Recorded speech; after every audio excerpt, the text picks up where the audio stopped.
minta tidak ada honor. Dan gini kan, larangan untuk mengangkat tenaga ahli, pakar, penasehat, itu kan kalau menimbulkan biaya dalam pendapat saya. Jadi seluruh penasehat di Provinsi Jawa Barat semuanya relawan, sukarela. Jadi tanpa biaya. Dan sudah melakukan pengelolaan keuangan dengan realokasi dengan tim transisi yang dibentuk oleh Pemprov Jabar. Saya sendiri tidak membentuk tim transisi. Dan tim transisi Pemprov Jabar terdiri dari 11 orang, diketuai oleh orang bernama Deddy Mulyadi, dan rata-rata pejabat eselon 3, bukan eselon 2.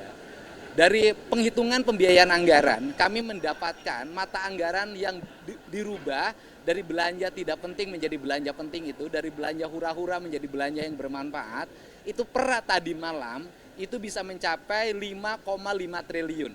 Dan kita berharap bisa mencapai angka 6 triliun dalam waktu 2 hari ke depan sambil mengikuti kegiatan retreat di Magelang.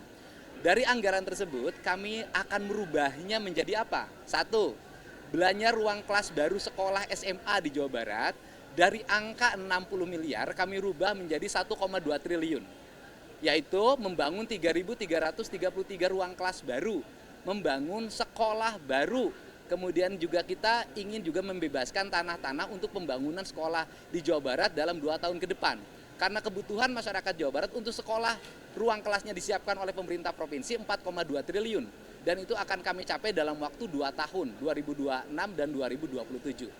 Yang kedua, merubah belanja infrastruktur jalan dari 600 miliar dirubah menjadi 2,4 triliun.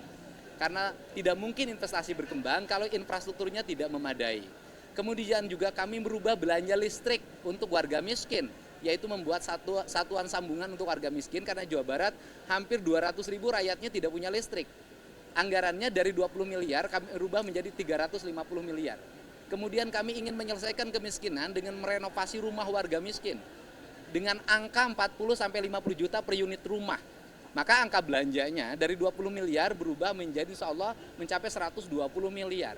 Kemudian juga kami membangun nanti rumah sakit baru, membangun puskesmas baru, membangun puskesmas pembantu yang baru, menyiapkan mobil-mobil ambulan. Kita ingin belanja sekitar 200 unit untuk daerah terpencil sehingga mereka bisa melayani warga terpencil dan menyiapkan dokternya serta kelengkapan di mobil tersebut.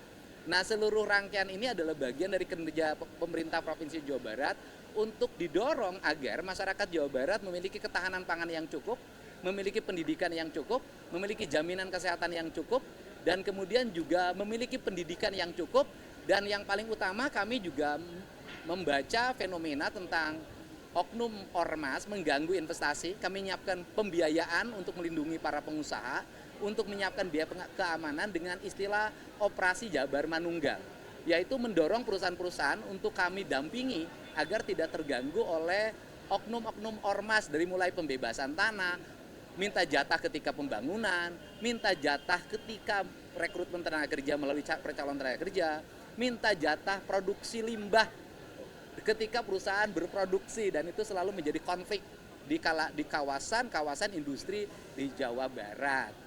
Ini adalah orientasi program yang saya katakan efisiensi bukan memotong anggaran, tapi efisiensi adalah merubah alokasi anggaran. Termasuk kami akan mendorong pendapatan asli Jawa Barat itu kan 19 triliun hari ini, kami ingin minta pendapatannya ditaikin menjadi 21 triliun sehingga belanjanya menjadi 33 triliun. Dan dana alokasi bantuan bagi hasil untuk kabupaten kota sebesar 6 triliun itu 100% harus digunakan untuk pembangunan infrastruktur jalan, tidak boleh digunakan untuk kepentingan lain. Pak, ada pengorbanan yang itu seperti apa ya Pak? Hah? Untuk menurunkan itu? Oh, nggak ada pengorbanan. Yang berkorban yang biasa jalan-jalan ke luar negeri nggak usah. Yang biasa piknik dengan berbau studi banding nggak usah. Yang biasa seminar-seminar nggak usah. Itu aja untuk memenuhi kebutuhan dasar warga Jawa Barat. Karena kegiatan seperti itu berpuluh-puluh tahun tidak menghasilkan apapun kecuali SPJ. Buat besok retret berangkatnya gimana dong? Kita berangkat rombongan dari Bandung setelah serah terima jabatan. Ya. Awal-awal kan Kang Deddy sering banget menyuarakan pidana kasus dan berakhir Eka kan ditolak. Kang, ini sebagai gubernur Jabar ada langkah lanjutan Kalau nggak? sebagai gubernur kan tidak bisa melakukan apapun, tetapi memberikan supporting pada para pengacara untuk melakukan kasasi yang kedua itu bisa dilakukan. Jadi tinggal para pengacaranya untuk terus mengumpulkan bukti agar bisa melakukan peninjauan kembali, bukan kasasi, peninjauan kembali yang kedua. Kunjungan dan lain-lain, ada nggak sih Pak temuan di Jabar? Ada. Ada, misalnya gini, bantuan untuk membangun ruang kelas baru 60 miliar, tapi beli alat komunikasi, telekomunikasi sekolah 730 miliar. Itu kan aneh gitu. Kelasnya belum ada, perangkat digitalnya disiapin gitu loh. Aplikasi-aplikasi kita mulai hapuskan kalau itu memang tidak bermanfaat bagi kepentingan publik. Itu yang dilakukan oleh kita. Saya baju dinasnya dihapus. Anggaran baju dinas Gubernur Jawa Barat 150 juta lebih. Itu dinolkan. Anggaran kunjungan luar negerinya 1,5 miliar dinolkan. Anggaran perjalanan dinasnya 1,8 sekian miliar, disisain hanya 700. Jadi hampir hilang hampir 40%. Emang ada pengadaan kayak mobil dinas? Oh, saya nggak ada. Saya hari ini mobil dinasnya tidak ada. Jadi pakai mobil pribadi aja. Karena mobil dinas gubernur lama juga banyak banget. Ya. Oh, sudah disiapin, sudah di packing, apa aja, kaos, training, topi, sepatu, baju Satpol PP. Oh, lengkap. Siap. Menteri Susi sebenarnya mau jadi staf. Oh iya, kan ya gini, yang tidak diterima ya, tapi Bu Susi minta tidak ada honor. Dan gini kan, larangan untuk mengangkat tenaga ahli, pakar, penasehat itu kan kalau menimbulkan biaya dalam pendapat saya. Jadi seluruh penasehat di Provinsi Jawa Barat semuanya relawan, sukarela. Jadi tanpa biaya. Ya minggu depan setelah pulang retreat SK-nya saya tanda tangan.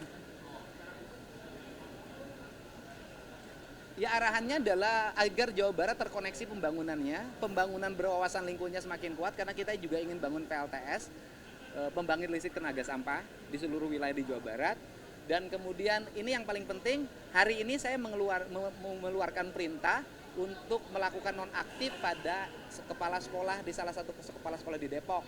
Karena siswanya pergi ke Bali. Padahal sudah ada surat edaran PJ Gubernur yang melarang anak-anak sekolah itu bepergian, pelesir di luar Provinsi Jawa Barat. Arahan Bu Susi ya, harapannya adalah Bu Susi tetap memiliki spirit yang kuat untuk membantu pemerintah Provinsi Jawa Barat agar laut-lautnya terjaga dan tidak boleh lagi laut dipagarin. Nah, Bu Susi memberikan arahan-arahan tentang konsepsi pembangunan dermaga, penataan wilayah laut, kemudian konsepsi tentang pembangunan lintas daerah dengan sistem transportasi udara, karena kita akan nyiptain itu. Ya.